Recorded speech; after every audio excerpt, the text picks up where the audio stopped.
Well, good afternoon. Well, good afternoon, ladies and gentlemen. I want to welcome y'all to the House Regulated Industries Committee. We have a bill in front of us today, and this is going to be for discussion only today. This would be Senate Bill 254. And for the benefit of the committee that hasn't read this bill, I can tell you the gist of it. Hemp-based drinks are currently sold under the Department of Agriculture rules and regs. They can go up to 10 milligrams. The senator put in a bill to drop that to 5. It was amended in the Senate to move them down to 0. And that's what came over to us. So that's what we'll be dealing with today. The good senator, I see him in a welcome, Senator, our counterpart over in the Senate. I understand you had a meeting this morning and you're still working on some other language. But since you're the author of the bill, we want to welcome you, let you say what you need to say, and because you've got more important things, I'm sure.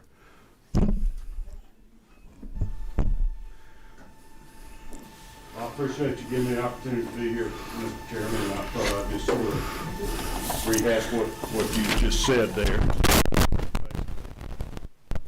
We passed the United States Congress passed the Farm Bill back in 2018. It essentially legalized it. Is that mic working? Is that all right? I don't know. Is it working? Okay. I don't know if you can hear me or not, but I'm not touching anything. So anyways, it essentially legalized hemp, which is a cannabis plant. Marijuana is one strain and hemp is the other. The only difference being the concentration of the THC. And Delta-9 is the portion of it that has the psychoactive components, has THC. There was a limit put on it at 0.3% of THC by dry weight. And I think they were really thinking about smoking it like a joint, and at that concentration would not get you high in any way.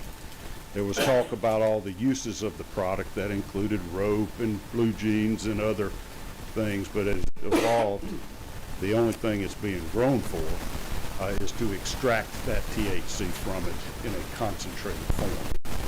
The dry weight is very minimal, but they're getting that out. It becomes a substance very similar to honey, and that is used to mix in a variety of products, including gummies and now hemp beverages.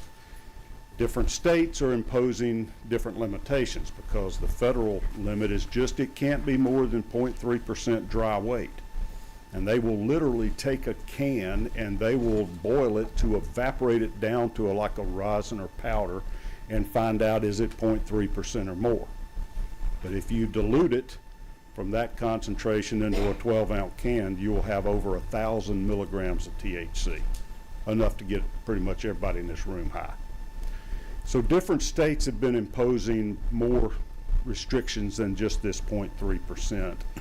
And it is very common to be 10 milligrams per 12-ounce container, 10 milligrams of THC. So that's a lot less than the feds would allow. And I think it was really probably an unintended consequence of the Farm Bill that hemp was going to be used to be essentially legalizing marijuana. In the fall, we delegated last year's bill. I don't remember, I think it was 464.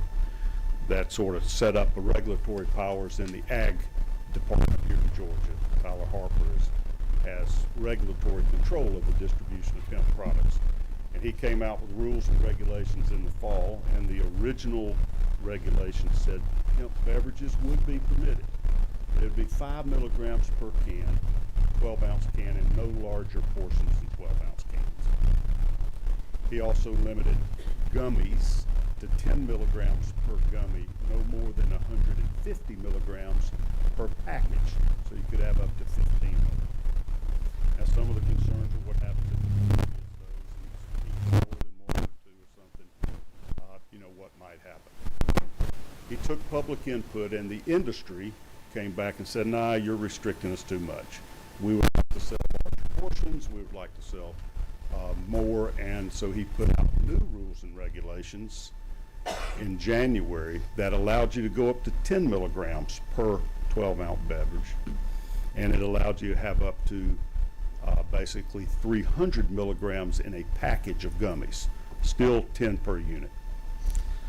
So I saw that, and at about the same time this discussion began that they're creating synthetic THC from Delta 8, Delta 10. You may have heard some of these other things. Well, I didn't really know that that made so much difference, but it sounded like a way to circumvent the 0.3% by coming up with different compounds that still got you high. We had another bill in the Senate that addressed that made the bill apply to total THC concentration, not just Delta 9, which is the naturally occurring THC.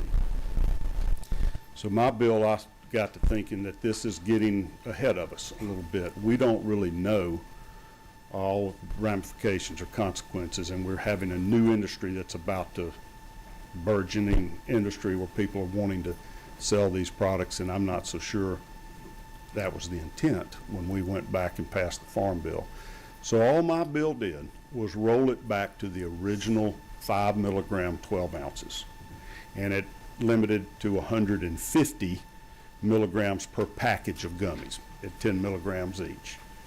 And then it limited some, the tinctures they call them, that's the oil that you put in your mouth. I don't know that anybody's even selling that or doing that now. And my thought was, let's put the brakes on a little bit here. Let's pump it, and let's make sure before we start making this commonplace and selling it all throughout the state, that we know it's safe. And part of that comes from my perspective as an attorney, that I realize that there's two types of DUI. DUI alcohol, DUI drugs. And DUI alcohol, we all know, is 0.08 or above, and it's measuring the concentration. When we regulate, and our three-tier system does a fabulous job of regulating alcohol, we have to designate on the packaging what's the percentage of alcohol in that, what's the proof, how intoxicating is it, so that drinkers can pace themselves and understand, what the effect is going to be on them. And law enforcement says if you have more than 0.08 in your bloodstream, then you're impaired. You're not a safe driver to be in public. Drugs is a whole different deal. To be DUI drugs, all you have to have is the presence of certain drugs in your system. And there's a number of them you can imagine: cocaine, heroin, etc. But THC is one of those.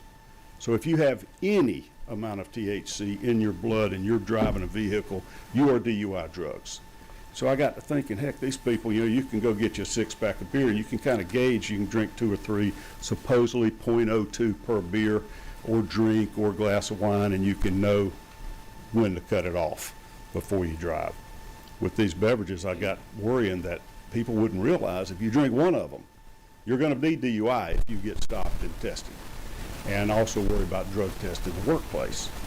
That THC stays in your system much longer than alcohol does, and people might be having consequences on the job. So my thought was, let's pump the brakes and slow this down a little bit before it goes crazy. At the same time, some other states are putting tight restrictions. Kentucky also went to 5 milligrams. South Carolina has a bill trying to limit the 5 milligrams now. California banned it totally.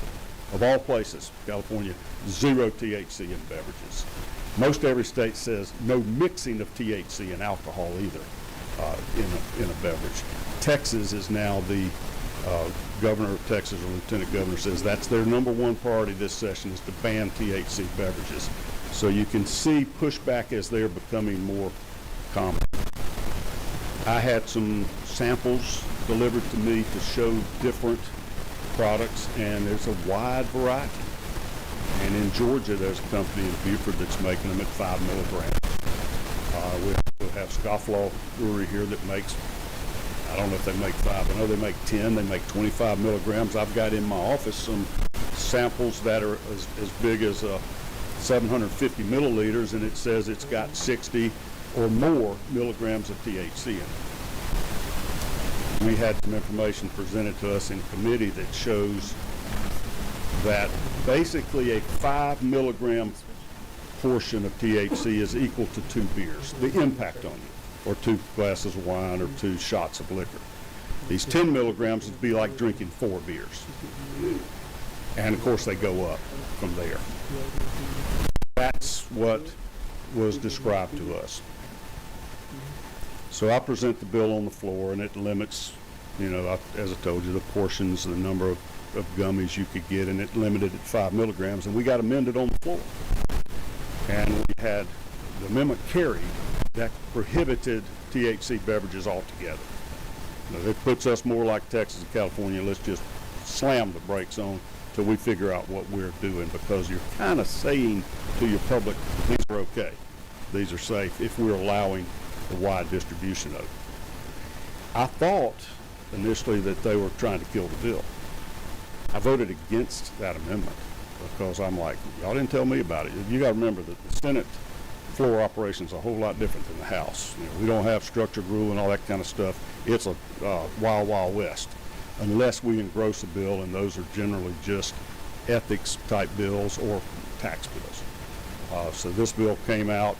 I didn't know about the amendment or thoroughly. I'd heard some discussion, and so I voted against it, but it passed, which stripped that out of the bill. So now the Senate position is 0.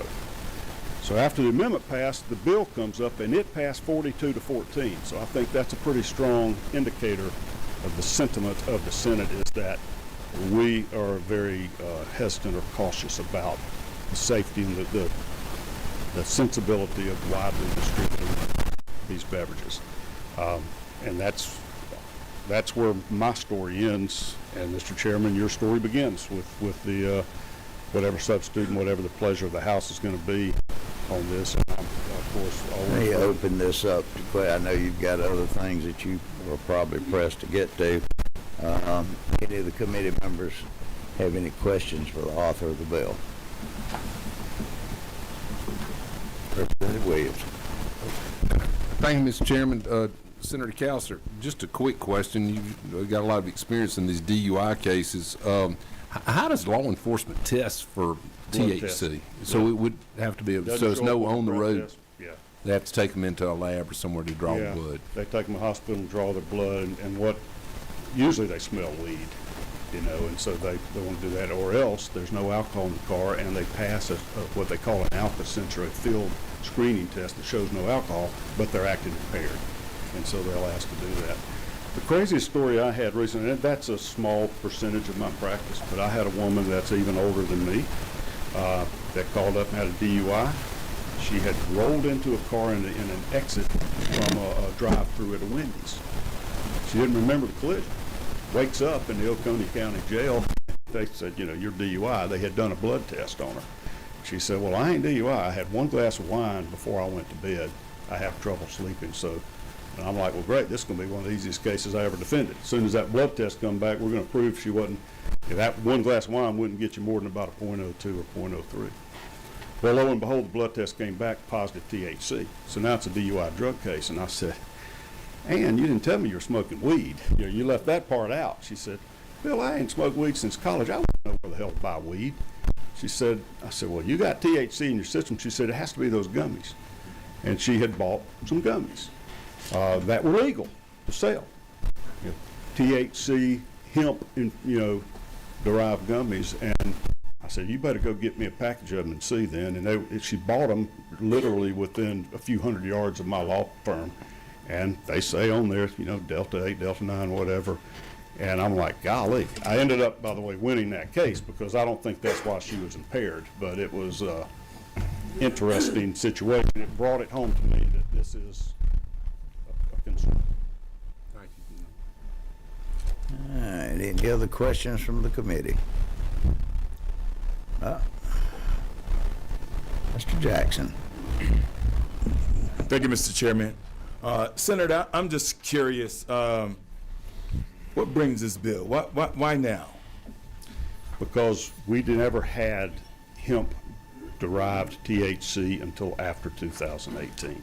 So it's a new phenomenon, and these drinks really just, as far as I know, just in the last 12 to 24 months. and the gummies. And, you know, they were talking about all the useful benefits of the hemp. But from my analysis, all of these products, this isn't medical marijuana. You can go get medical marijuana if you got a medical problem now. We've legalized that, you know. This is not medicinal in my view. People will tell you that's why they're taking it, is for the THC, and it's to get high. And as I ask the questions in my committee, everybody's kind of ultimately says, well, it might help you sleep, it might help your joint pain or whatever. But if y'all remember Alan Peake back in the day, when we had the first medical marijuana deal, it was nothing but CBD. That's all he said, cannabidiol oils. There was this product over in the UK that helped the seizures with children that had 0 THC. Then we went to low THC oil that originally was 5% or less, which was more than the rest of the country. But so anyway, that's why, because it's a new phenomenon. It's nationwide. It's not just us, because the federal government created a loophole to have legal THC, even though THC is still a Schedule I substance under federal drug laws. If it's from hemp, it's 0.3% or less, you're not going to get prosecuted for it. Mr. Chairman, can I do a follow-up? Certainly. I asked that question, Senator, because anything could put us under influence. True. Anything. And we're not taking, I've been up here 9 years. I don't see us taking actions on anything else that can influence any Georgian. Alcohol, cigarettes, right? And so this bill, in my humble opinion, Mr. Chairman, I can't support a bill that where you're just saying, hey, this is bad, but you're not giving this body data, right? Let's compare it to alcohol. Let's compare it to smoking. Let's compare it to everything else that's bad in our society. And we're not bringing forward legislation that will impede those industries. I just see this as a manufactured idea that's going to hurt and harm CBD stores. It's going to hurt and harm those who are not under the influence. They're not getting high, right? They're not. I mean, so I just don't see it, Senator. I mean, I hear you, and I hear your presentation, but I'm reading this legislation, Mr. Chairman, and I'm Googling how many infractions in Georgia where there's a citation, and the majority of them are around alcohol. Sure. Fatalities around alcohol, Senator. So if we're going to do something in Georgia, and we're not Oregon, we're not Iowa, this is Georgia. This is Georgia. I'm just talking about Georgia.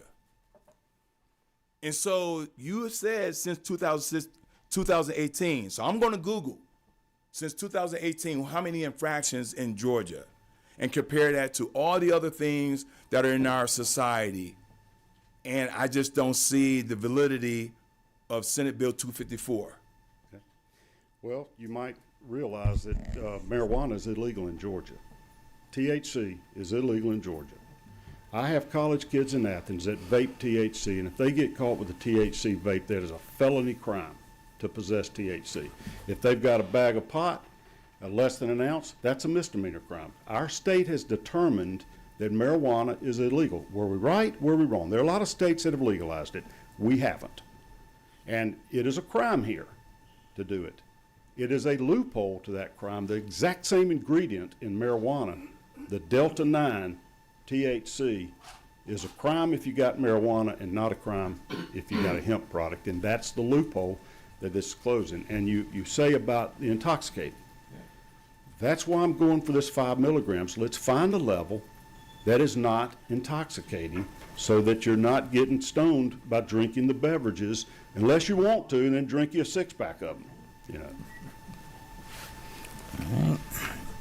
Mr. Carpenter. Thank you, Chairman. Senator, I appreciate you bringing the legislation. It hits home when you go into gas stations around your community and you see that they've theoretically become basically a drug dealing house. There's no guardrails. There's nothing your legislation is trying to provide some framework so these products can be sold, but right now it is the Wild West out there. And when a shipment comes in that day, you see people lined up outside to be the first customer to try the new product. You see kids taking this stuff. I caught my son doing this. I know a kid I coached in football that's got schizophrenia from doing this stuff. There needs to be some guardrails, and I'm not saying that alcohol is any better, but just having it as the wild, we put proof, like you said, on alcohol. We put confinements on beer, how much alcohol's in them. It's not the end of the world to put some framework around it, and I appreciate you. Thank you. And we do prevent the sale of alcohol to people under 21 too, and this as well. It's just, is it adequately enforced or not? Mr. Williamson again. Thank you, Mr. Chairman. Just a technical question, Senator. We're talking about THC. One's derived from an illegal product, which is marijuana, and the other one's derived from the hemp, which has a loophole through the federal farm bill, or the pathway through the federal farm bill. How does one know, scientifically, can someone determine whether or not the THC in these beverages is actually derived from hemp as opposed to marijuana? Not easily at all. I'm told it can be, but Okay. it is a very lengthy, more complicated chemical analysis to find the essentially genetic roots of it. Because you're dealing with the same plant, cannabis, and it's the same molecule, delta-9. I don't know if that's a molecule or isomer or whatever it is, but it's the component in there is the same thing. And just a follow-up question, did I understand you to say that 5 milligrams is analogous to drinking 2 beers with a regular alcohol content? That's what the toxicologists say. So it is an intoxicating beverage. And that's, I think, what people are now trying to refer to them as. Alcohol and hemp-infused beverages are both intoxicating beverages. You're just going to get drunk or get high. They're both intoxicating. Well, if it is an intoxicating beverage, does it not make sense to collect an excise tax on it just like we do alcohol? If it's competing for the alcohol space, to collect excise taxes on it and regulate it appropriately for all the reasons that Chairman Carpenter articulated. That's a separate policy issue, but that is what we do. We call them sin taxes, and it is very analogous to alcohol, so it surely would make sense to do that if that's the will of the legislature. All right. Do we have any other questions from any of the committee members of the author? To my good friend, the senator, I want to thank you for appearing today. Appreciate your analogy on things, whether I agree with all of them or not. Okay. But I'm looking forward to continuing to work with you. I as you think work we will this through your have body. some other discussion. One of the issues that wasn't in the bill, but, these CDB products are sold pretty well everywhere, except in the most controlled situation, that would be package stores. At some point, if we move forward, and I know the issues of dealing with this over in the Senate, one of the things would that not be the better place to add the package stores to wherever else, since that's the most controlled place to sell? Right. Yeah, I look forward to our continued professional discussion as this goes through the process, but yes, when you're selling intoxicating substances, it makes sense to have them in a controlled environment like that. On the other hand, it seems to me the Senate view is to restrict the distribution of these products as much as possible. Our current posture is to not allow them, period. So proliferating the sales by giving more outlets and sales outlets is kind of contrary to what I'm perceiving the Senate position to be. And it's new. It's new to all of us. So I don't know that everybody's even really thought it all through or comprehended. I personally had no concept how many milligrams of THC would fit in a 12-ounce can. I mean, I'm sitting there thinking we're talking 5 and 10, that, well, maybe some of these other products, 25 and 50 is the most you could get. But when I was taught by the brewer, no, that's 1,065 milligrams is how much you get from 0.3% in a can. I'm like, Lord have mercy. Because any scientist or doctor or rehab counselor is going to tell you that's 10 times or more than your body could handle. I mean, you'd be in fetal position if they fully dosed it, let's say. So who knows? It's our policy decision to figure out, and I'm learning as I go. and I know that we all are. And so I'm not opposed to the Senate position of let's pump the brakes on this till we figure it out, or maybe we should study it a little bit. But your point, well taken. A place that sells intoxicating beverages, this fits that category. It just doesn't have alcohol in it. Very good. Thanks for having me. I appreciate Any you, other questions of the author of the bill?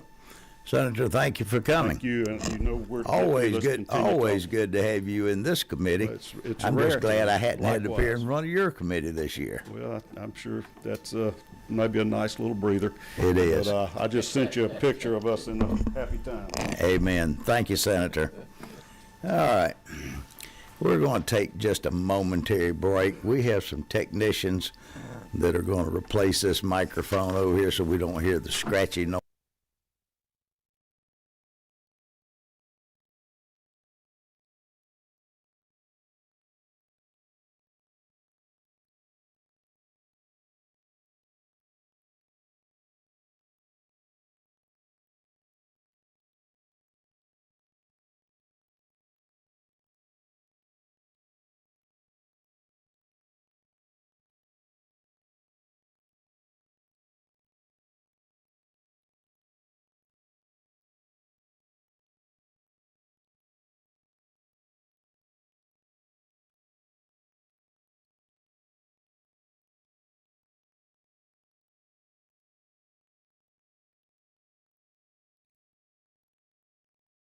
I'm going to preface her testimony. I think I've talked to a lot of the members here.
The federal Congress since the 1930s has classified marijuana in the same classification as heroin. For whatever the reason that's been, there has been no will in the U.S. Congress, probably less will to do this than it is to pass a balanced budget. But because of that, we have citizens, whether it be for medical use or otherwise, that they want the product. And that's been a concern. So if we're going to have a problem, if there's going to be a product, then we need to put structure into this. I will tell you that I have looked into putting a excise tax on this. I met with the Revenue Department as late as this morning and basically have pulled the plug on that for this year because according to Revenue, it would cross about 3 or 4 different code sections. And they've asked me to have a ad hoc committee this summer to work on this and to do it right with an excise tax. So that's going to limit as to what we're going to be doing in this committee. Catherine Russell, she's the attorney from Ag, she's going to, if you don't mind, give us a little bit of take about the CDBs as opposed that's regulated by the Ag Department well, you don't even have to get into the medical marijuana, but into this stuff, and then we'll go from there. Okay. Hi, good afternoon. Catherine Russell with the Department of Agriculture here in Georgia. I'm the Commissioner's Director of Policy. Mr. Chairman, I do want to thank you for allowing us to come into the office and to have an open door. So we've had a series of conversations with people in the industry and who would potentially be impacted by the version of the bill that was sent over from the House and the substitute that would look at some excise taxes. And we've really enjoyed being part of that conversation. It's really important to us. So I'll tell you kind of where the department is. Chairman Calcert was correct in his recount of all of the efforts that we've made to establish rules and regulations over the past year.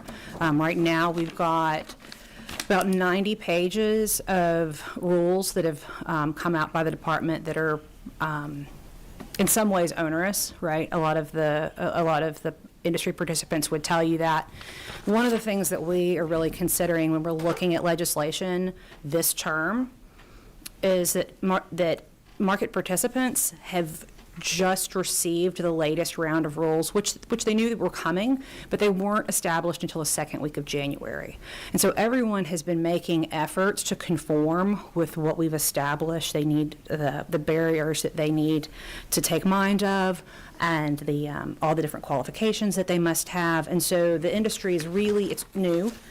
It's adjusting to recently established regulations, and so there's been a lot of movement. So one of the things that we really are trying to share with people in the legislature is that we would like to have a little bit more time to go ahead and start moving forward with a little bit of data, a little bit of research, and how we can go ahead, how what we already have in place is going to impact the market before we start changing things again. I can talk about some other things, but I just thought I'd start there. Well, let's open this up for questions and to any of the committee members. Questions from the committee. Chairman Jasper. Thank you, Mr. Chairman. Okay, just on I guess, have you seen Chairman Powell's sub? I have. I don't have. Or just have you seen it? I think you'll know this. this answer, but in his sub, it just talks about Delta 9 THC. Mm-hmm. There have been other committees, and they talk about all these other variants of Delta whatever. Mm-hmm. I mean, what prevents a producer from putting Delta whatever besides Delta 9 in there in this? In the substitute? Well, I mean, I don't believe that there is any restriction yeah. on continuing to sell like a Delta 8 or an HHC beverage. Yeah. There's not, okay, that's what I'm curious about. It just seems like this said they can do it if that, but it doesn't really address all the other things that we hear Right. about. And we discussed this for a little bit. The problem, we go back to kind of the crux of the Senate Bill 33 that Dr. Kirkpatrick was working on. Identifying what you would consider to be an intoxicating cannabinoid isn't as simple as one would expect. Also, they can continue to evolve. People, the minute that we name them all, this is a chemistry game. Somebody within 10 days will have the next kind. And so one of the things that we've asked for is to have a study committee over the summer. I think we would like to have one in both the House and the Senate so that we can really clarify what the state's position will be on those different intoxicating cannabinoids, which ones count, which ones don't, because they don't have the same type of effect. And that's not really anything that our legislature has considered so far. I believe that the substitute speaks to Delta 9 because there's a framework in place to address that. Got it. Thank you. Thank you, Chairman. Thank you, Mr. Chairman. Mr. McCollum. Thanks, Mr. Chairman. Thank you for coming in today. I'm new to this committee, so I have a couple questions. You might not know them or not. So I'm not real adept to exactly how this all took place. So apparently in 2008, the Federal Agriculture Committee, they did a loophole and made the hemp products come to how they are now. And then we put it in the Georgia Department of Ag's court as far as how to regulate it. And I guess my question is, can you walk us through how once it was put to the Department of Ag, how you kind of, I don't know, do y'all regulate it, or, you know, just kind of those steps, if you don't mind? Sure.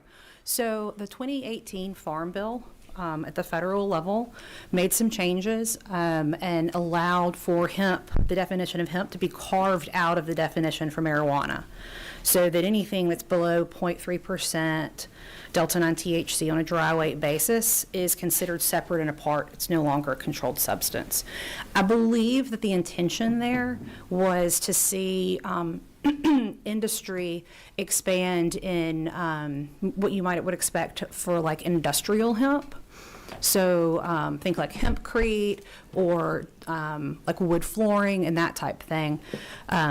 Some people would say that in so doing that the feds created a loophole in that they didn't address all the other cannabinoids. So that we'll just put a pin in that. Right. So in response, in 2019, the Georgia legislature passed the Georgia Hemp Farming Act.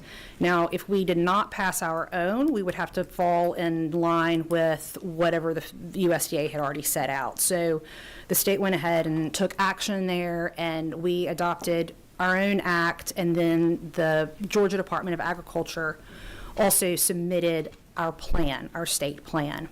And so we are currently registered with USDA for that, and it primarily was looking at growing and processing.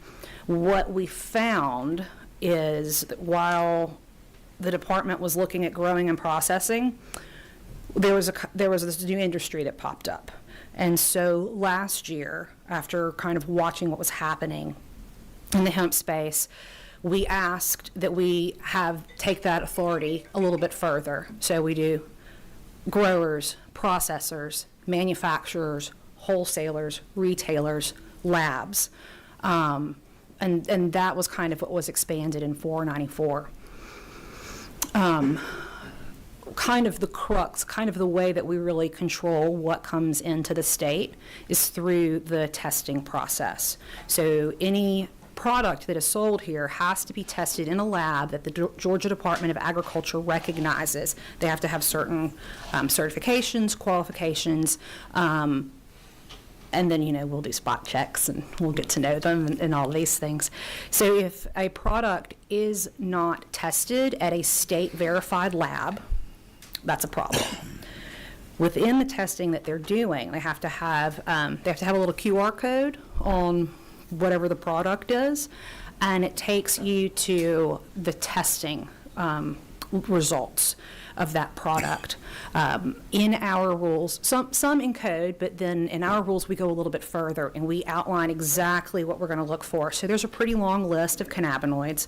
We're also looking for heavy metals, pesticides, molds, things that you would often look for, or that we do look for in foods. So these products weren't getting any of those tests, and everything else on the market was. So those are some of the things that we built in also there. Anyone operating within this kind of ecosystem has to be registered with the department and have a license issued by us. Okay. I'm going to pause there because I feel like I've talked a lot. No, that was perfect. Follow up, Mr. Chairman? Certainly. So when you're talking about what you're doing as far as testing, so essentially, in layman's terms, they're growing the hemp, and then they dry it down to a powder per se, and then when you test it, it can't be 0.3%. That is it a powder? Gel or something, I wouldn't liquid. describe it that Yeah. way. There are a couple of different ways, and we test in different places, right? So you need to kind of keep in mind that you've got market participants that are jumping in and out at different places. We unfortunately didn't see many of our growers kind of survive after a couple of years. We've had a big increase in applications in growers, which we are grateful for. So when you see, like if you were to take a flower off of a plant that's in a field, so you take that and, well, actually there are people that are certified that will go snip a bud from a field, and it can't just be anybody. And it goes to a lab that we have with a contract with, and it is dried out, That's where the dry weight basis comes from. Then it's homogenized and it's crushed up, it's homogenized, it's put through either a gas or a liquid chromatographer with a mass spectrometer, and then you get a profile of what the components are. And that's how you would test flour. Now, if you're looking at a product, so that 0.3% is going to apply in a couple of different places, I guess is what I'm saying. Sorry. So, thank you. So, one more, Mr. Chairman, I apologize. So, I'm going somewhere with this, I promise. So, we have the 0.3%, and then we go to the percentages that we're going to get to the drinks and gummies and things like that. I guess what I'm trying to figure out, how do you derive, so you have the 0.3% on the hemp, how do they get to those points that are a percentage in like Delta 8, Delta 9, Delta 10, and then do they change the way they make it to Chairman Jasper's point, as far as can they tweak it to simulate something different, and are they a test for those things? I apologize for so many questions. Do you see what I'm saying? I'm just trying to get to that from the hemp part, dried at 0.3 to what we're trying to regulate in my mind to try to understand that. I think I hear a couple of questions in there, and but I think the one that's most important is I think that you're curious about cannabinoid derivatives versus, and those that are synthetically derived potentially. So if you've got CBD, you can make all kinds of stuff. Okay. I mean, it's what you see oftentimes, Delta 9 is going to be the most abundant. We know the most about it. You don't really have to process it for it to have an intoxicating effect. And so humans have really enjoyed using it over the past, millennia. But we don't know nearly as much about, let's say, THCP, which doesn't occur on its own, right, and has been modified. And then you have, let's say, HHC, which also doesn't occur on its own. But I believe with that one, I believe that you take CBD and you run it across a metal column, and you, at that point, you see a conversion. One of the things that's not great about those products that you can see sometimes is that in the profile that you get back, they have spikes oftentimes in heavy metals. And then also there are spikes sometimes for analytes, and they're unidentified. So the 0.3 is we're talking about CBD, and then when we start getting into the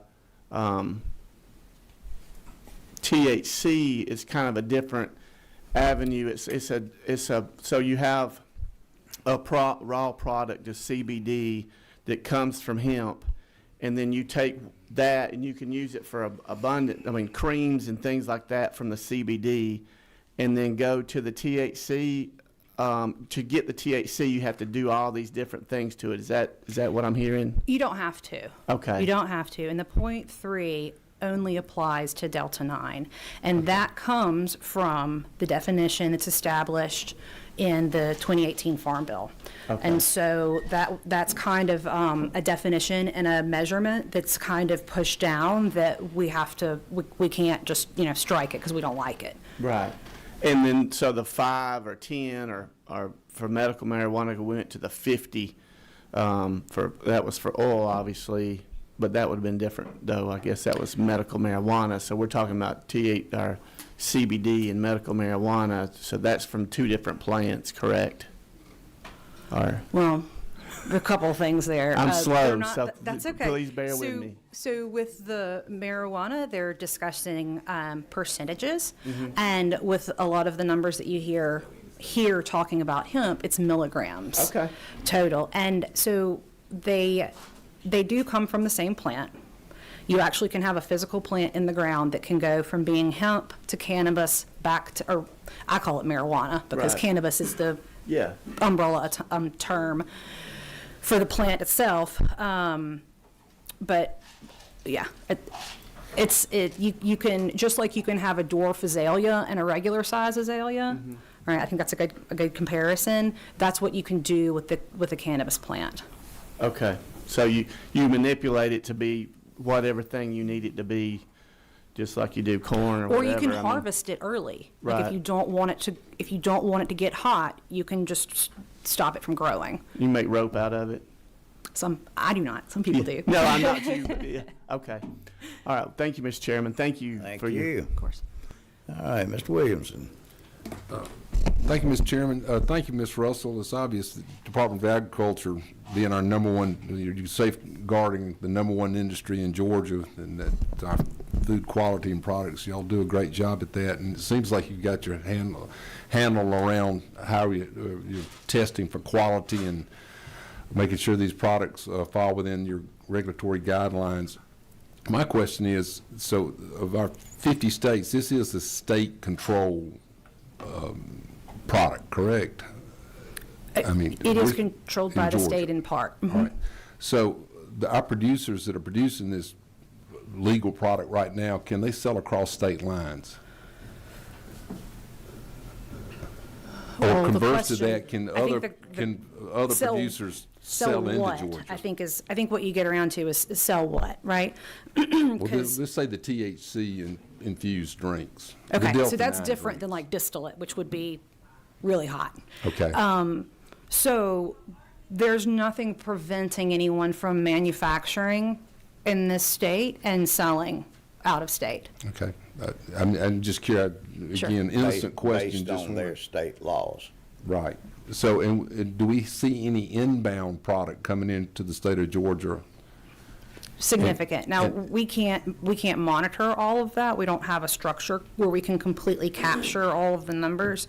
It is illegal to make a sale in Georgia of any product that doesn't meet our specifications. Including the QR codes? People get a little hung up on where the sale takes place.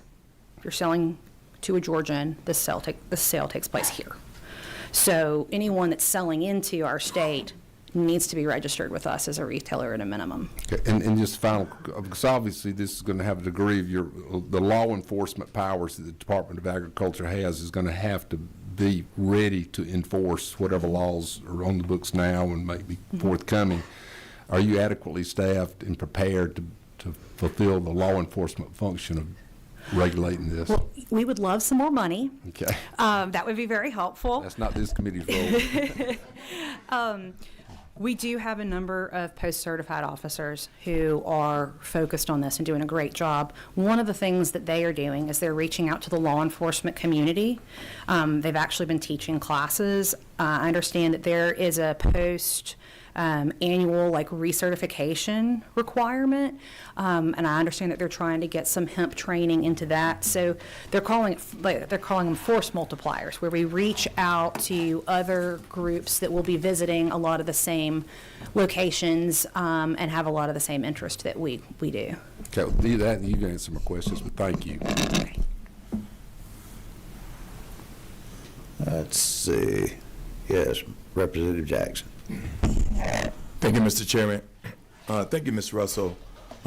You mentioned something about the need to do a study, and I'm all for empirical studies and data.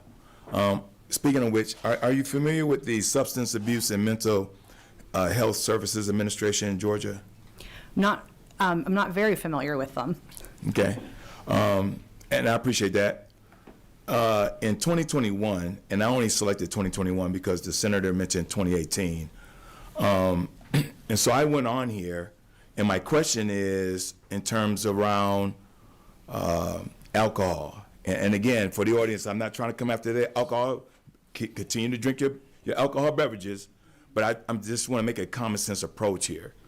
But this study, ma'am, it says that the ages of 12 to 20, the number one substance is alcohol. From the ages of 12 to 20. And this is online for those who are interested. And on here, it says that they divided it into two different groups. Those who had normal alcohol use, and again, this is the ages of 12 to 20. In Georgia, 14.4%. Then they had ages 12 to 20 who would binge alcohol use, 8%. They're number one. Number two is meth in Georgia in terms of substance abuse. And so if you all are doing this study, I would love for you all to bring to this body a comparative analysis of all those things that are in our industry that can negatively influence those in the ages of 12 to 20. And then we should bring some common sense legislation to talk about guardrails. But if we're just aiming at one particular product that's been around since 2018 in Georgia, and we have those who have empirical evidence of where our focus and concentration should be. And so when you all do your study, it would be great to say, here's a comparative analysis, right? Because right now we're talking about THC, and I keep hearing this word, to get high, all these things that are typically in the urban community. And I just think that's wrong. They said on this study, the reason why alcohol is number one, because it has the easiest access for children, because it's in everybody's house. So THC is not in everybody's house in Georgia, unlike alcohol is. Children at the age of 12. So we can talk about how to put guardrails and how to make sure it's behind the counter and labeling. All that makes sense to me. But when we have a product in Georgia where a 12-year-old can get to it and they're 8% of them are binge drinking, then let's really talk about the common sense approach. Because this bill right here is not going to do it when we have data already like this. So my question, Mr. Chairman, it's great that we continue to have these conversations, right? But we're not pumping the brake on alcohol sales in Georgia. And again, I'm not coming after alcohol. But we're talking about pumping the brake in this small little industry in Georgia. Small little industry. Let's pump the brake there. But this big old industries, meth, alcohol, and everything else that's listed in this 24-page document, we're not talking about pumping the brakes there. So that's my question. When you do your study, will you also include all those other things that can have an individual in Georgia under the influence? And I'm using the word under the influence because I hate when people say to get high, because they're trying to say a message, and it doesn't resonate very well with me. A father with 7 children, 4 daughters and 3 sons, and the youngest is 19 and the oldest is 30. And so I understand. I am their parental control, even for my 30-year-old, when it comes to use. And so when you do your study, that's my question. When you do your study, are we going to do a full comprehensive study, or we're just going to aim at this area right here?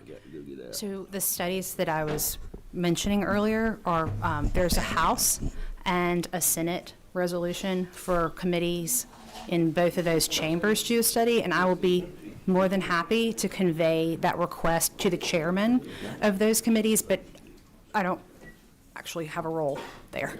Okay. So I'll try, but. That's fair.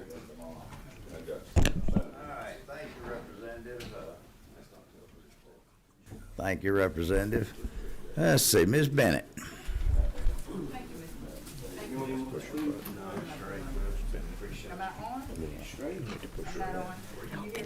I can hear you, but. You can hear me. Oh, perfect, perfect.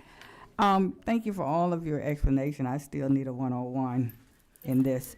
But let's talk about, I believe it begins on line 50, we talk about the beverage, go back to the beverage. And we talked about that earlier, what percentage could be in the beverage and how many fluid ounces, blah, blah, blah. Is it the intent of the department to allow those sales in liquor stores? My understanding is that they're there is a preventative rule that's keeping the sales out of liquor stores. It is not anything that the Department of Agriculture established, and we would like to see everyone be able to participate equally. More follow-up, Mr. Chairman? Thank you, Mr. Chairman. So if it's not sold in liquor stores, where is it? Would it be sold in grocery stores? Where is it? Where is this consumable beverage going to be sold? Well, I think Winn-Dixie is about to carry them, but maybe not at this time. So there are hemp stores that are, they're going to be your over 21 only stores because the only thing that they sell in there are hemp. You can see this in other convenience stores, right? So at this time, we're licensing retailers, but the focus was really on beginning to understand where the products were being sold in the state, rather than cutting people out. So whenever you bring regulation after an industry has already been established for 5 or 6 or 7 years, you have to kind of work with people kind of where they are. And so in theory, you could purchase a drink any place that has a retailer license. That would include a liquor store. We would not prevent that, but I believe that there is language in the substitute that would allow for it. Thank you. Just wanted clarity. All right. Is that it, Ms. Bennett? Yes, sir. Thank you. All right. Let me give the committee just a short caveat to that. The reason it's sold everywhere, but it can be sold anywhere that's licensed by the Department of Agriculture that has a retail license. The reason it's not sold in a liquor store is because the rules and regulations of revenue is very specific about what can be sold in a liquor store.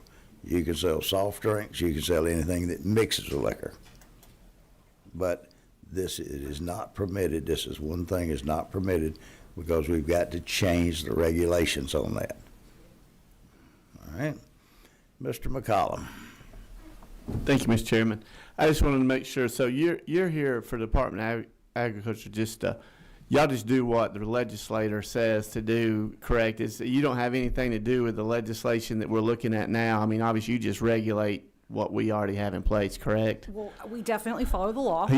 So that part is true, and we do try to participate as an active resource to legislators when you guys begin to make decisions about how you like to see things crafted. And then in addition, just like any other agency, we may have power delegated to us, and in this instance we do, to go ahead and draft our own rules and regulations to see things carried out in a little bit more detail, because you can't think of everything when you write the law. So one more question, if I may. So if we say, for instance, we do the drink and it's 12 ounces and we do 5 milligrams, and you had referred to it earlier, can someone actually make that 5 milligrams hotter? I mean, I think, is that not possible? I mean, it's going to be 5 milligrams of the same stuff. You can't manipulate it one way or another. Well, I think it all depends on how you define it.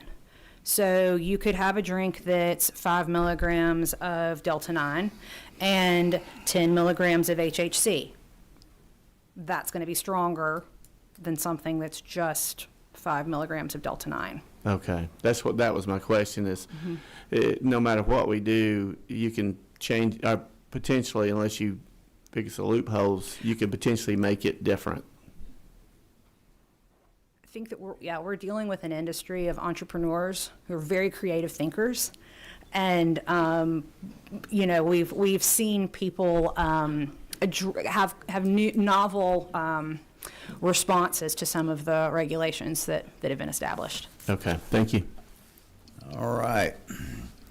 I don't see any more questions, but I want to thank Ms. Russell.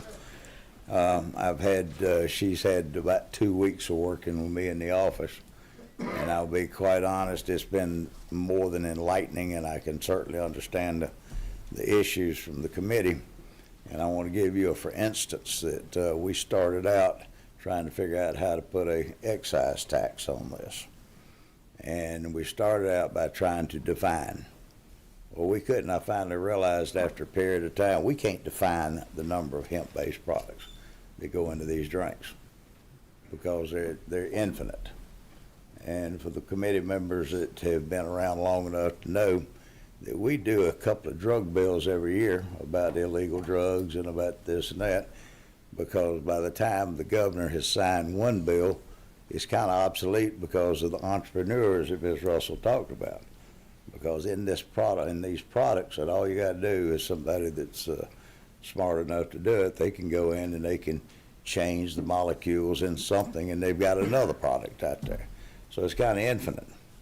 So in the substitute that we were working on, we finally came up with a definition of just hemp-based drinks to be all encompassing to that. And then, of course, revenue came in, and we've had some discussions of revenue. And at this point, and I'll just sort of hold my thoughts on that to fill y'all in probably at the next meeting tomorrow. But I want to thank Catherine for your time, your expertise, and I want to thank you from the chair for the time that you've spent helping to educate me about all of this issue. I'm kind of simple-minded, and I'm still one that believes whatever God lets grow natural can't be as bad as something made in a laboratory. So, that being said, I want to try to get, as you can see, we're losing members. This is a work day, and we have a lot of people that signed up to talk. And I'm trying, maybe for the benefit of the committee, those that have not just saying they're for or against, but something that will be pertinent to the conversation. And I'm trying to think who would give some kind of evidentiary before we move to that section. I see the gentleman right here, you raised your hand. Yes, if sir. you have something that's evidentiary other than the fact that you like it or dislike it or pro or con. I definitely have some things to think about that aren't just like it or don't like it. Absolutely, yes, sir. Would you like to speak? Yes, absolutely. And who are you? My name is Jeff Yuki. I'm glad you didn't read the Have you- thing. My name is impossible to. Have you signed up? I am. I'm on the back. I'm on the back. And you would be Jeff. You could. I'm telling you, man. Just make it Jeff. You're Yes, sir. Thank You're you. gonna Give it. be real sad trying to pronounce that one.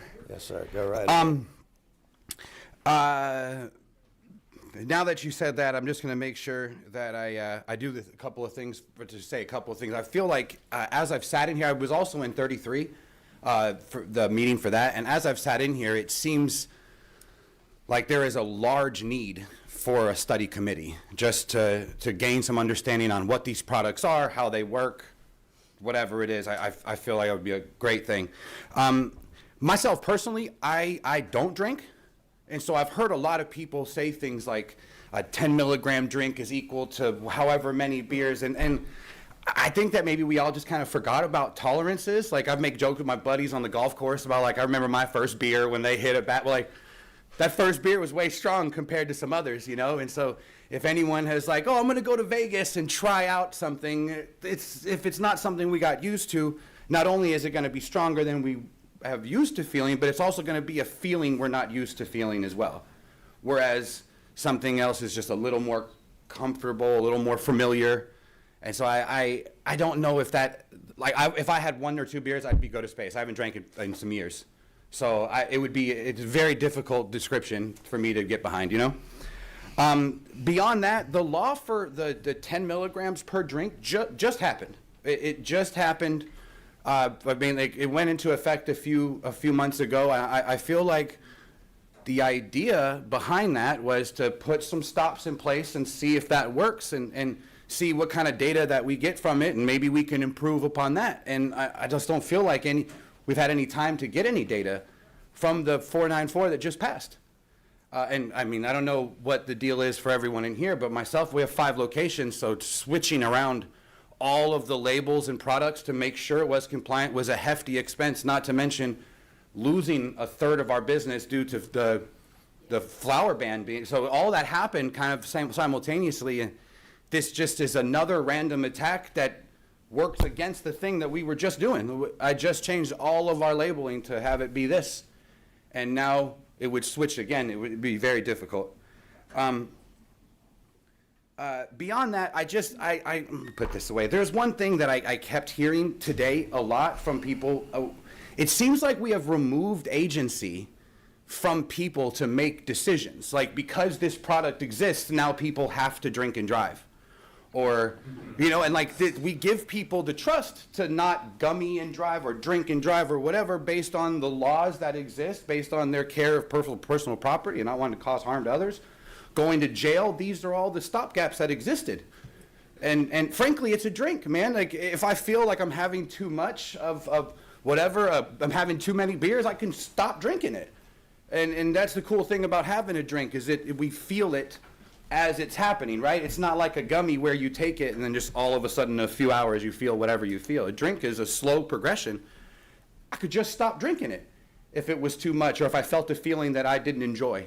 I'm not trapped into I don't know. Either way, I believe that we are responsible for our own consumption, and I think that those rules have existed in the alcohol industry for a really long time, and I think that they should absolutely be applied here. If some idiot is going to drink 30 milligrams and drive home, that's his own stupid fault. We all know that's against the rules. I've been in the business since 2018. I had 7 locations before COVID. I have 5 now. I've moved thousands of customers. I heard someone talking about selling to children. I've had the ATF come and send me letters saying I'm doing a good job for carding people. So, like, that's not the thing either, but we do expect adults to be adults. And I do think that leaving the agency in people to make a good decision or a bad decision is kind of one of the things that America's been really good at over the last few hundred years. And so I think we should keep doing it. Thank you. Well, I want to thank you for your time. What's your business you have? We have a grouping of stores. Our company is named Nature Oil Georgia. We have 5 in Georgia, from South Georgia all the way up to like Loganville and then Macon. So Well, if I might make an observation, you didn't know if you were for it or against it, but I think you're for it. Oh, I'm so sorry. I'm so sorry. I was so excited to say the things. Yes, I am for some of the things and not for some of the. Hold on, you have a question, Mr. Washburn.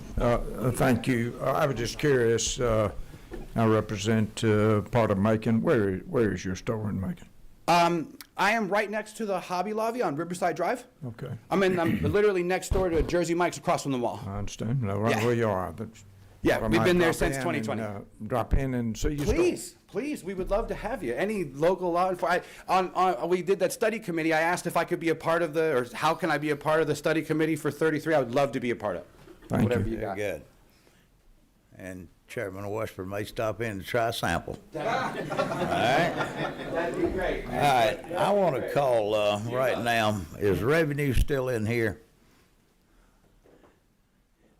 Lorraine, would you come up for just a brief? Says we have just about lost our committee, and but from the revenue standpoint, if you'd like to say a word or two, especially from the meeting we had earlier today about the complexities of why package stores can't sell and what it's going to take to put it together. So I think there are people in the room possibly from the retail alcohol perspectives that can speak to some of the history with specifically package stores. That is an area that historically we've had what we call mercantile rules to kind of, they place limits or guardrails on what specifically can be sold in a liquor store. We have furthered those through statutory direction that tells us to set trade practices. You'll see that we have regulations that say what can or cannot be sold in a liquor store.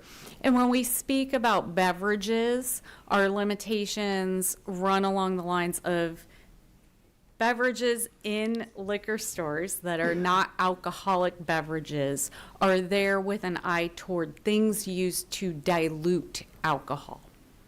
So from our perspective, with the passage of the bill last year, which specifically called out no alcoholic beverage that contains the consumable hemp piece is legal in Georgia. We are looking for the policy direction of the legislature on any amendment or guardrails that may be needed, right? So with our liquor stores, we have the question, which this substitute answers, as to whether or not it's okay for those products to be in the liquor store, since products in the liquor store are meant to be used to dilute spirits. Very good. Well, for the members that are still here, I guess y'all understood that. So, and I want to thank you and our friends from over at Revenue for meeting with me several times about the complexities. Thank you so much. The original substitute that I was working on, we finally realized that we had to pull the plug on the excise tax for this year because it crosses several code sections. Yes. To make it permissible. So that gives y'all the authority to allow the package stores to do that. The current substitute will allow, On it gives excise us that authority. It doesn't quite with the excise tax components. Right. We're looking for some space to stand up that system, yes. Yeah. Whereas it's a lot easier to put the statutory language that y'all need to make it permissible. As opposed to excise tax. Any questions from the committee? All right. Thank you, Lorraine. Thank My you. thanks to the Revenue Department. Y'all catch all the flack from all the General Assembly every year. There's only a couple of departments. Seems like everything winds up as being another burden on y'all to have to regulate or to control. So thank you so much. Thank you, sir. All right. I saw some hands. If y'all could tell me, today I want to stick to some substantive, not just whether you're for or against. I see a man that's waving his hand like he hadn't had a CBD. I'm a manufacturer. Can I speak? And you're with who? I'm a manufacturer of TH Chill. It's a cannabinoid manufacturer drink in Georgia. Well, sure. Come on up. I think we've had ag and we've had revenue department, so let's have a few of y'all folks. All right. And what is your name? Did you sign up? I did. I'm on the back. And your name? My name is Alan Porter. I'm with a drink manufacturing company. I own it called TH Chill, like THCHILL. Welcome. Thank you, guys. We're based out of the Beltline in Atlanta. We've been in business for about 14 months now. Started the business because I stopped drinking for a custody case. I owned a bunch of breweries in Atlanta, and I stopped making beer. So my brewery started to go under, and I never smoked my whole life, and I figured out about this new cannabinoid thing out west. It was completely legal, so I adhered to the laws of the U.S. and Georgia and started manufacturing a year ago just to adhere to the laws that I knew. I went to conventions out west. I saw what other people were doing. There weren't that many manufacturers at all in Georgia. So here's the playbook. I tried to abide by it. I launched my business. It has been very difficult trying to find distributors around Georgia. When I've met with them, everybody's gun shy of doing business in Georgia right now. When I say everybody, I'm going to say the 6 to 10 Georgia distributors that I've met with in person multiple times would not take me on until this legislation happened or that legislation happened. It's always waiting to see what's going to happen the next in Georgia. We just don't know. It's gone. Delta 9 has been targeted. That's because that was targeted originally by the feds for the 2018 Farm Bill. It's very important because other states look at that. Georgia's looking at that. There are other cannabinoids. And it was referenced multiple times that some entrepreneur can go take other cannabinoids. If you make Delta 9 illegal to come up with something different. You know, that's not exactly the same. That's like saying there's no more apples left, have an orange. They're totally different. The way they work are different. They should all be looked at individually. If anything from this meeting that was productive that I heard was great from both sides, please do some more research on how everything's different so it can be regulated correctly. I am not against regulation.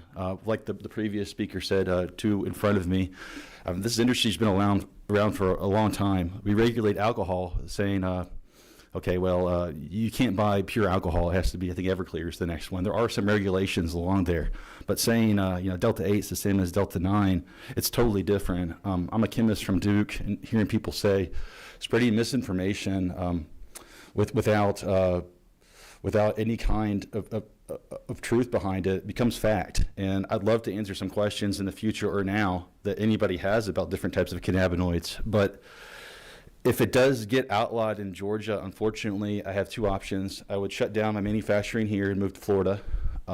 Those are the two options, really. I have two options. I'd like to keep working here in Georgia. I have a lot of employees. It's a big business. Supply CBD stores. I sell online. And we supply a lot of Georgians' jobs. So if you guys have any questions from somebody who's a manufacturer, I'd love just to give you truth if there is any. I'd love to put my name in somehow for future questions you guys have outside of this meeting. So just to help, that's what I'm here for. Thank you, Mr. Porter. Any questions? Thank you for coming. Thank you. And you may make yourself available later on, because I'm sure there'll be more questions the next meeting. All right, who's waving their hands back there? I see that gentleman with the still got a semi-gray beard. Okay, thank you. And if I may ask the folks, if you could, if there's a redundancy of your comments, try to be brief, because brevity picks up a lot of points with this chair. I will, Chairman. Thank you so much. And thank you, representatives. Broad concerns, specific concerns. Broad is just about THC in general. Responding to Representative Jackson about why are we concerned about marijuana at all, and so to speak. Let's backtrack to some other substances, tobacco, alcohol, and opioids, for example. The public health impacts that the last major study that was done, alcohol kills 480,000 people per year. Tobacco. Alcohol, 178,000 people per year. Opioids, 100,000 people per year. So these are big numbers. We want to make sure that marijuana doesn't get there. Now, are there any concerns about marijuana? Back in the day, and I used to smoke marijuana 30 years ago, it was about 3% THC. Our medical marijuana today is 5%. Leafy green stuff, easy, 20%. The derivatives, 60 or even higher. So this is not like 50% doesn't mean half strength. It means 10 times more powerful than 5%. So THC potency has really gone up. Because of that, 20, 30 years ago, the CDC and other health organizations used to say that 1 in 10 people who use marijuana will develop a cannabis use disorder. What's a cannabis use disorder? It's something that means I'm experiencing some negative aspects from cannabis in my life, and I really can't stop. That's a short answer of what cannabis use disorder is. It used to be 1 in 10. Now the CDC publishes on their cannabis website 3 in 10 people who use cannabis develop a cannabis use disorder. Why is that a problem? Well, there's a study that came out of Denmark. 7 million people over a 20-year period showed that people with a cannabis use disorder were 3 to 4 times more likely to develop schizophrenia. Now, granted, this is big science stuff, but when Senator Costard said pump the brakes, it's like, well, these are big numbers and big populations with serious potential causes that we want to be concerned about. Teenagers, even though it's not legal to use marijuana as a teenager, according to SAMHSA, Substance Abuse, Mental Health and Services Administration, that Representative Jackson quoted earlier, according to them, more teens in Georgia go to treatment for marijuana than all other drugs combined. And I'll be happy to share that data. It sounds unreal, but it's from SAMHSA. They published that in repeated annual studies. Is that real? Is that really happening in Georgia? Anecdotally, we work a lot with school systems and students in high school and middle school. You tell them some of the biggest problems, they'll say vaping. Vaping is one of the biggest problems in the schools, whether it's nicotine, whether it's marijuana. Using vapes and THC and nicotine has become so ubiquitous, we're putting a future generation at great risk if we greatly expand access to THC. Those are the public health concerns we're coming from. If I bring it back down to this bill for a second, and we just talk about guardrails, yes, we support guardrails. So for example, this bill, SB254, proposes 10 milligram serving size limits. And I want to say that Florida is 10, South Carolina is 0.5, Tennessee is 25, Louisiana's 5, Virginia's 5, Colorado's 10, California's 10, Oregon's 5, Washington's 10. So we're in the ballpark at 10 milligrams. Package size limits, this bill proposes 150 milligrams per package. Florida is 200. South Carolina is 25. Louisiana's 40. Virginia's 50. Colorado's 100. California's 100. Oregon's 50. Washington's 100. So 150, we're already higher than most states where marijuana is legal. That's all I have to share. If you have any questions. I'm sorry, what's your name? Sorry about that. I'm Michael Mumper with Are you- Georgians are for you Responsible on- Marijuana Did you Policy. sign up? I Mike? did, sir, yes. On the first page, about the fifth name down. Thank you, Michael. I don't see any questions. I think you testified at the medical cannabis. I did, sir. Very good. All right. Thank you so much.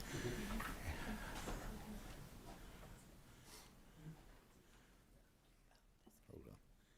Trying to see if we have anyone of any scientific substance. We want to try to get to them today. Do we have anyone that? No? I see your hand. Come on up. Whoever's smoking a joint that cut the lights on, please cut them back on. Hi, my name is Diana Padron. I'm the owner of Hemp ATL. You guys had asked for I'm sorry again. What's your name? Diana Padron All right. Thank you. with Hemp ATL. I am totally against what's going on right now. You had asked if I had any scientific information about the bill that we're discussing, and I actually ChatGPT'd everything while you guys were talking. And it says that 10 milligrams of THC versus alcohol. Let's see here. The effect types. THC, 10 milligrams of THC, stronger relaxation, euphoria, possible couch lock, mild impairment. 2 alcoholic beverages, relaxation, lowered inhibitions, and mild intoxication. Cognitive impact. 10 milligrams of THC can cause short-term memory issues and altered perception. 2 alcoholic beverages, impaired judgment, slower reaction time. What are the health effects? 10 milligrams of THC, no hangover, possible anxiety if too much, may support relaxation and stress relief. 2 alcoholic beverages can cause dehydration, liver strain, and hangover effects. This is what ChatGPT says. ChatGPT, which one is better? For health, a hemp drink is generally better. No liver damage, dehydration, or addiction risk. For socializing, alcohol has a more familiar social effect, but THC can be a good alternative depending on tolerance. For impairment, 10 milligrams of THC can be quite strong, especially for beginners. Okay? What do doctors have mixed opinions? This is all ChatGPT. Supportive views. Doctors have said that for pain and anxiety management, doctors believe that THC drinks can be a good alternative to alcohol or pharmaceuticals for relaxation and stress relief.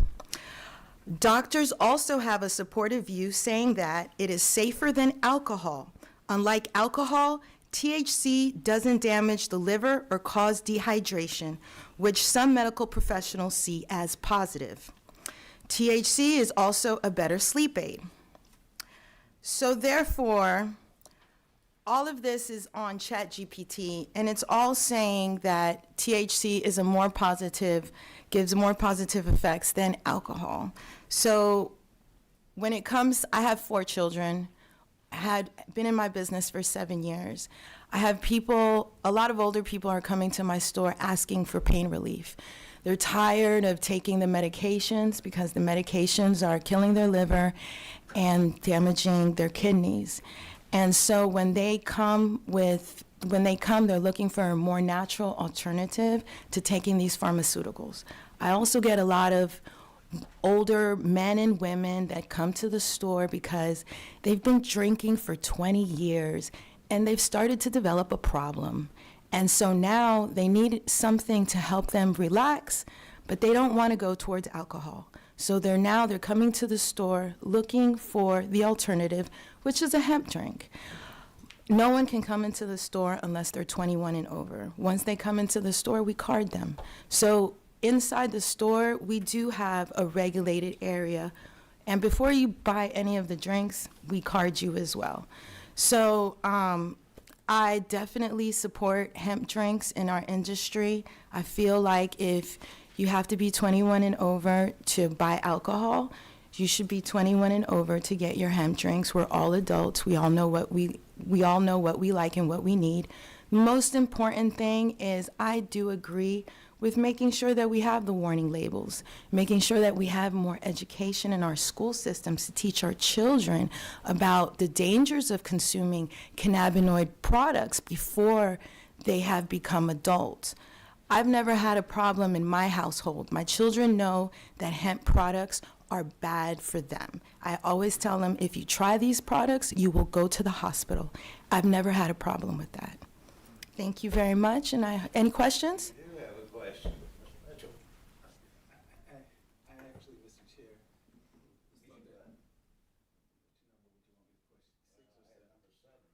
All right, good. Mr. Chair, we're getting such good information here. I was wondering at the next hearing when we decide on the fate of this proposition, do you plan on having the testimony given again, or this is it? Well, obviously, when I say brevity, that doesn't mean a whole lot to the free world out there. But I will tell you what the posture of this chair is.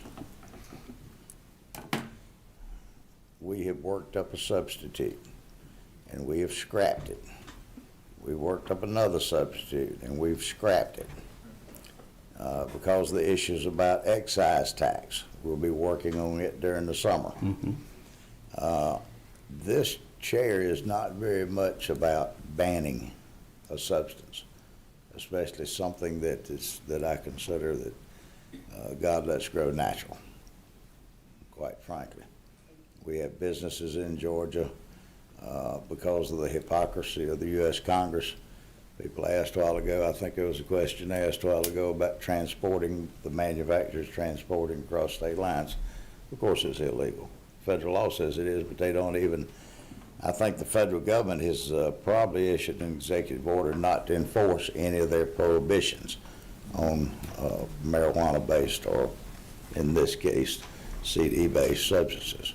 So, you know, I have some ideas about dealing with a specific problem, but we'll look at that tomorrow to see what the will of the committee is at that point. All right. Thank you, ma'am. Thank you. All right, we've got a few minutes because I've got rules committee to go to. The gentleman with the goatee, we've heard from you on every time any of this subject comes up, so you just come on up here and let's.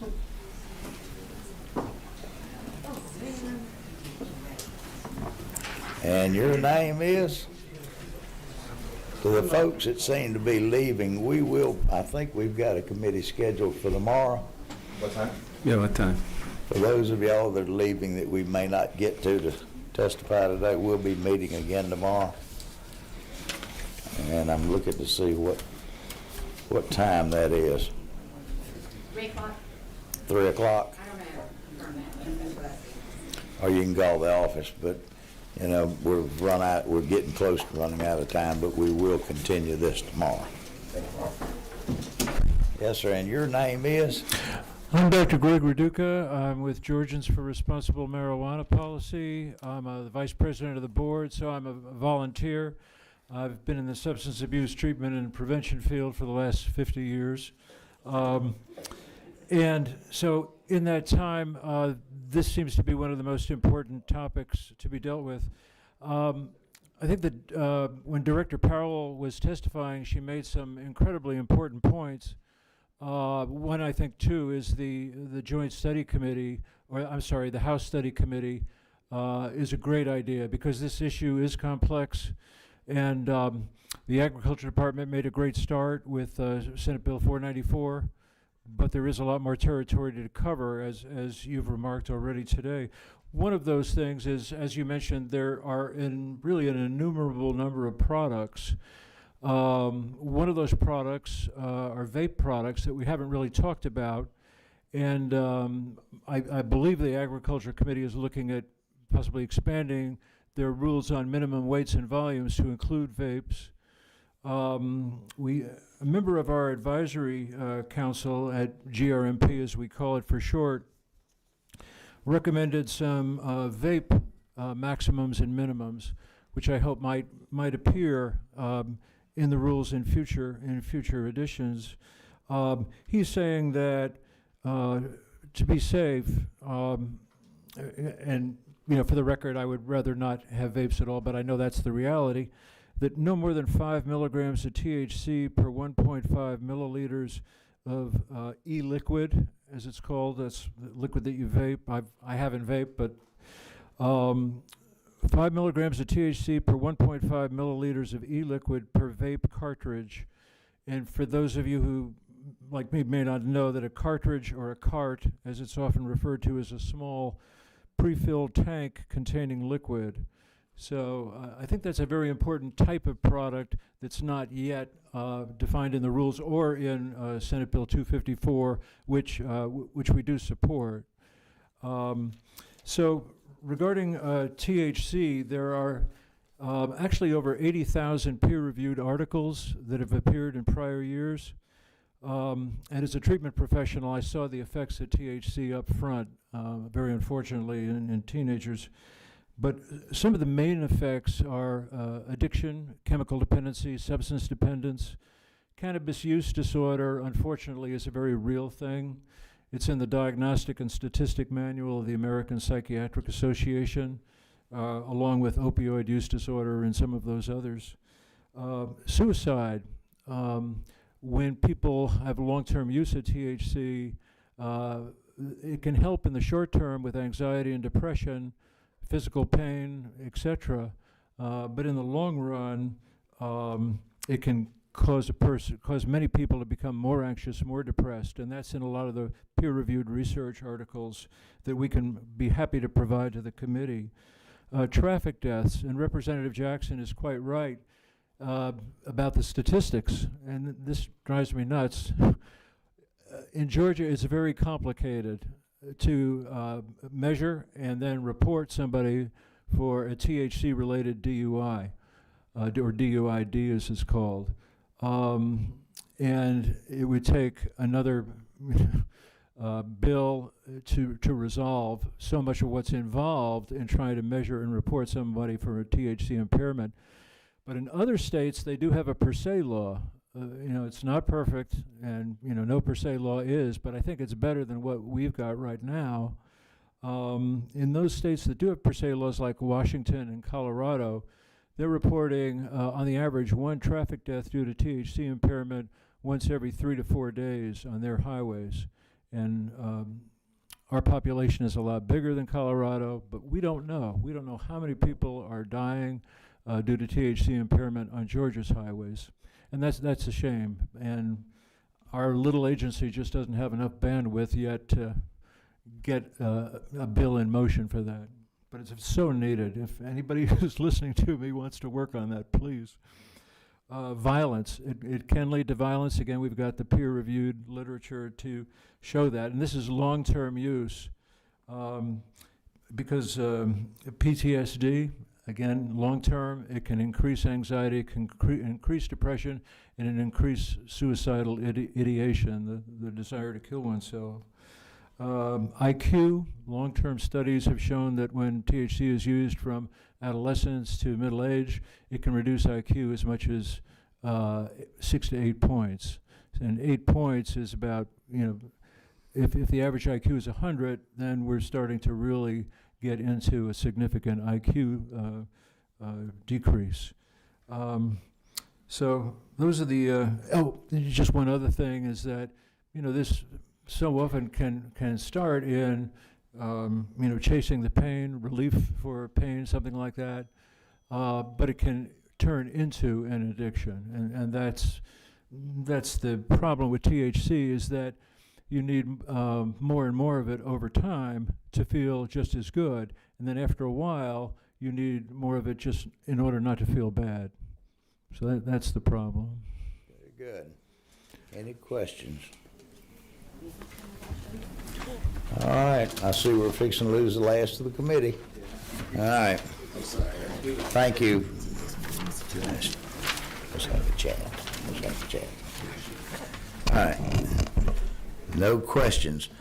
Ladies and gentlemen, we have run out of time. Rules Committee meets in 15 minutes, so we will reconvene tomorrow. I think it's at 2 o'clock. And if any of y'all wish to be here, I'd love to have you.